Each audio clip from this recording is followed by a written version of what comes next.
मैंने श्रीमद् भगवद गीता तब तक नहीं पढ़ी थी जब तक मुझे ये ज्ञान नहीं हुआ कि हम सब आत्माएं हैं और ये जिंदगी हम आत्माओं के लिए एक इम्तिहान है अपने अंदर से अपने सबसे अच्छे रूप को बाहर निकालने का। और भगवद गीता इस इम्तिहान को पास करने की एक अहम किताब है। भगवद गीता के 18 अध्याय हैं और ये संस्कृत में परमात्मा द्वारा दी गई थी।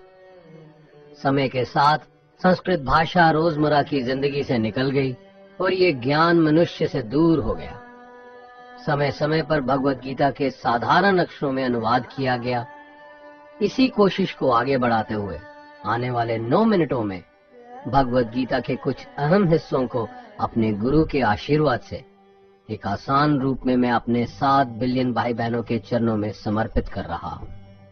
ये ज्ञान परमात्मा ने भगवान कृष्ण के द्वारा सबसे बड़े धर्म युद्ध महाभारत की रणभूमि कुरुक्षेत्र में अर्जुन को कुछ 5000 साल पहले दिया। ये वो वक्त था जब धर्म का बार बार उल्लंघन हुआ।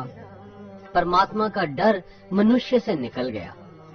लालच की होड़ में भाई ने भाई को मारने की कोशिश की और यही नहीं, एक ब्याहता औरत को भरी सभा में अपने बड़ों के सामने अपमानित किया गया। इससे पहले कि मनुष्य जाति धर्म युग से निकलकर पूर्ण रूप से कलयुग में जाती, युद्ध की रणभूमि में युद्ध से कुछ पहले परमात्मा ने गीता भगवान कृष्ण के द्वारा मनुष्य जाति के कल्याण के लिए दी। ऐसे ही जैसे कभी तुरा मोसेस को, गॉस्पेल जीसस को और कुरान प्रॉफिट मोहम्मद को दी।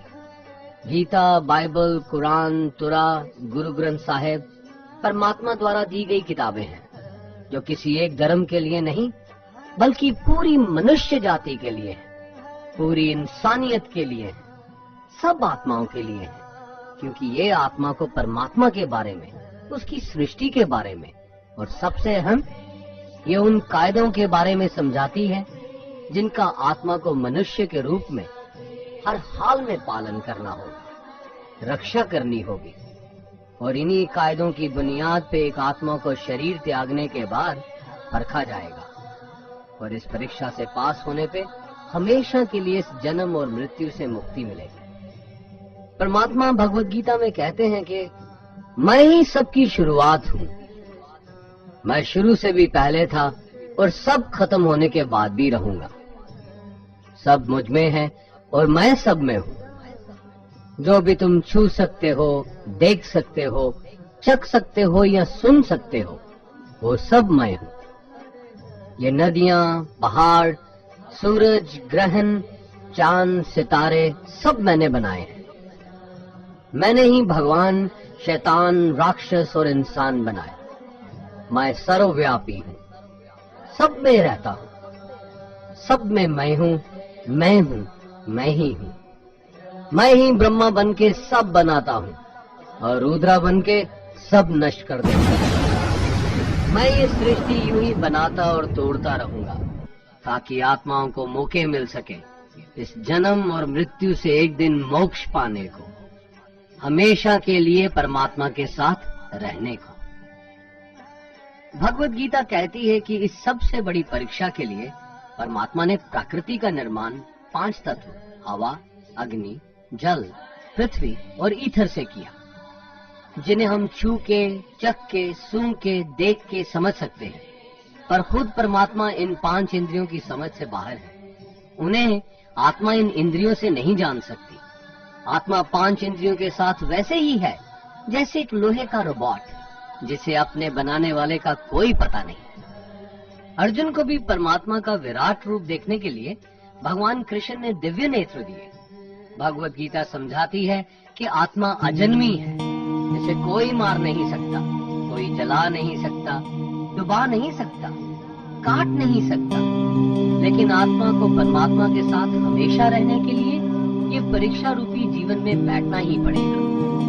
इस परीक्षा के लिए परमात्मा से बिछुड़ के आत्मा को पृथ्वी पे किसी न किसी रूप में जन्म लेना पड़ता है और 88 करोड़ योनियों को जीने और भोगने के बाद एक आत्मा को मनुष्य का शरीर और दिमाग मिलता है। सबसे बड़ी मर्यादाओं की परीक्षा में बैठने के लिए हर मनुष्य को इस पूरी परीक्षा के दौरान तरह तरह की अच्छी और बुरी भावनाओं के चक्रव्यूह में अपने ही भाई बहन या मित्रों के साथ डाला जाता है, जिसमें हर आत्मा को अपने अंदर के तामसिक और राजसिक अवगुणों से निकल के सात्विक जीवन में प्रवेश करने के मौके मिलते हैं।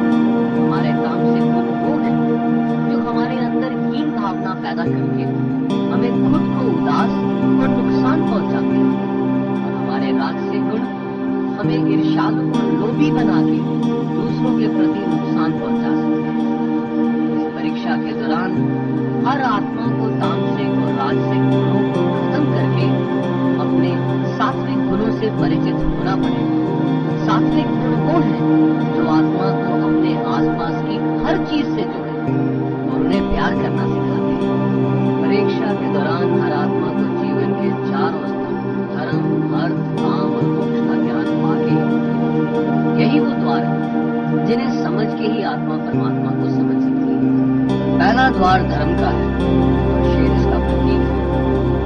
धर्म वही है जो गीता में लिखा हुआ है, वेदों में लिखा हुआ है, बाइबल के कुरान में लिखा हुआ है। धर्म वही है जो धारण किया हुआ है, जैसे आपका दिल मानता है, जैसे झूठ नहीं बोलना, चोरी नहीं करना, भगवान का निरादर नहीं करना, दूसरों को नुकसान नहीं देना, यही सब है।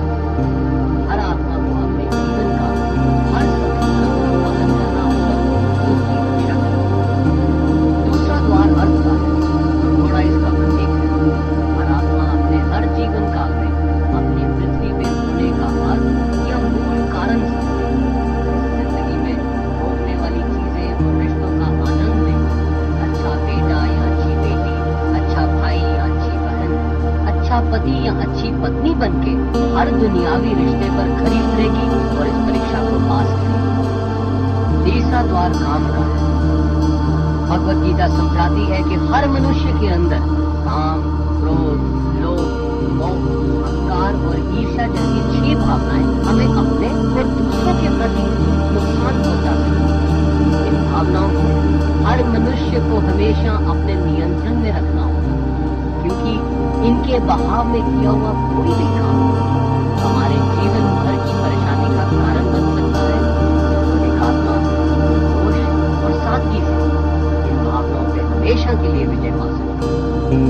चौथा स्तंभ मोक्ष का है और माफी इसका प्रतीक है। परीक्षा रूपी जीवन में हर मनुष्य हर समय कुछ इच्छाएं रखता है। इच्छाएं एक ही जन्म काल में पूरी हो जाती है और कुछ अधूरी रह जाती है, और उनके पूरा होने के लिए आत्मा को वापस पृथ्वी पे आना पड़ता है। भगवत गीता समझाती है कि हमारी इच्छाएं ही मूल कारण है हमारे पृथ्वी पे वापस आने का, और अगर हम कोई भी इच्छा ना रखें तो हम इस जीवन और मृत्यु से मुक्त हो सकते हैं। ये द्वार माफी का भी है। जिन्होंने आपके साथ बुरा किया उनको माफ करके, और जिनसे आपने बुरा किया उनसे माफी मांग के मुक्ति पाई जा सकती है।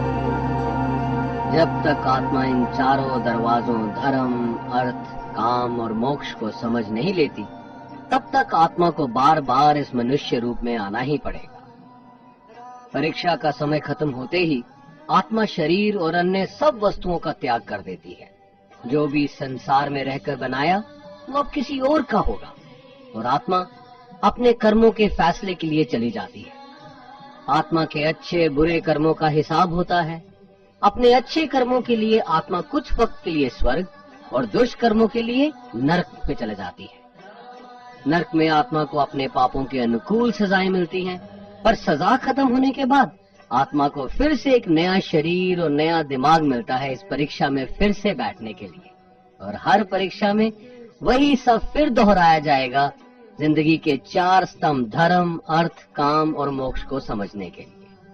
हर जन्म में अपने कई जन्मों के कर्मों के हिसाब से हर आत्मा को कभी अच्छे और कभी बुरे हालातों से जाना पड़ता है।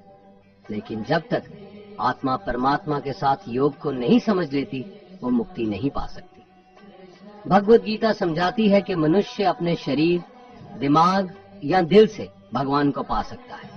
शरीर द्वारा किए कर्मों के माध्यम से परमात्मा को पाने को कर्म योग कहते हैं। ऐसे कर्म जो परमात्मा की इच्छा से हो और दूसरों के कल्याण के लिए हो। वाल्मीकि ने रामायण लिख के श्रवण ने अपने माता पिता की सेवा और उन्हें 4 धाम की यात्रा करवा के, मदर टेरेसा ने अपने प्यार और सेवा के माध्यम से, और मैडम क्यूरी ने वैज्ञानिक खोज में अपने जीवन का बलिदान देके अपने कर्मों द्वारा परमात्मा को पाया। भगवत गीता समझाती है कि एक आत्मा दिमाग से भी परमात्मा के साथ योग लगा सकती है। इसे राजा योग कहते हैं, क्योंकि दिमाग या मस्तिष्क सब इंद्रियों का राजा है। एक मनुष्य अपनी आस्था, सांस प्रणाली, आसन, अभ्यास, साधना और तपस्या से परमात्मा को इस योग के रास्ते पा लेता है। इस योग को समझने के लिए हमें अपने अंदर की एनर्जीज यानी चक्रा और कुंडलिनी को समझना पड़ेगा।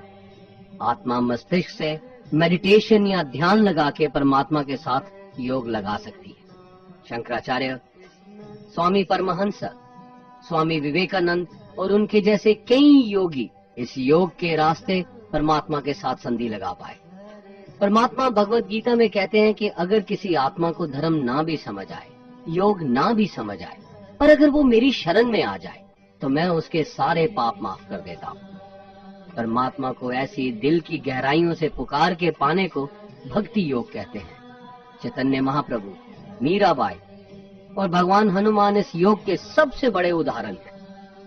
लेकिन कभी आत्मा अपने होने का मूल कारण भूल के धर्म का उल्लंघन करे या पाप के रास्ते पे निकल जाए तो उसे ठीक करने के लिए परमात्मा खुद किसी रूप में पृथ्वी पे जन्म लेते हैं। आइए श्री भगवत गीता, गुरु ग्रंथ साहिब, तुरा, बाइबल, कुरान या ऐसी किसी भी दीनी किताब को पूरा पढ़ के इस जिंदगी के असली मायने समझें और परमात्मा के साथ योग लगाएं। अगर आपने इसे पसंद किया तो इसे औरों को बांटिए ताकि सब आत्माएं अपने यहाँ होने का मूल रूप समझ सकें और इस जन्म और मृत्यु से मुक्ति पाके हमेशा परमात्मा के साथ रह सकें। धन्यवाद।